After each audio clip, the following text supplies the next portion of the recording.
ভারত নামক স্বার্থপর দেশের হাত থেকে বাঁচার জন্য বাংলাদেশও ফারাক্কা বাঁধের বিপরীত আরও একটি বাঁধ তৈরি করতে চায়। এবার কি করবে স্বার্থপর মোদি সরকার? সাম্প্রতিক সময়ে বাংলাদেশে আকস্মিক ভয়াবহ বন্যার কারণে নিচু অঞ্চলগুলো ডুবে গিয়েছে, আর এই বন্যার দায় সব ভারতের। তারা যদি ফারাক্কা বাঁধ খুলে না দিত, তাহলে এমন ভয়াবহ বন্যা দেখতে হতো না।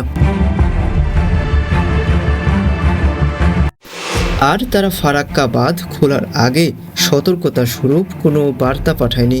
যদি আগে কোনো সতর্কতা স্বরূপ বার্তা পাঠাতো, তাহলে বন্যা কবলিত মানুষরা তাদের সামগ্রিক সরঞ্জাম, টাকা পয়সা, গবাদি পশু নির্দিষ্ট স্থানে নিয়ে যেতে পারত। আর এই কারণে বাংলাদেশের বিভিন্ন বিশ্ববিদ্যালয়গুলোতে রাতভর ছাত্ররা আন্দোলন করেছে।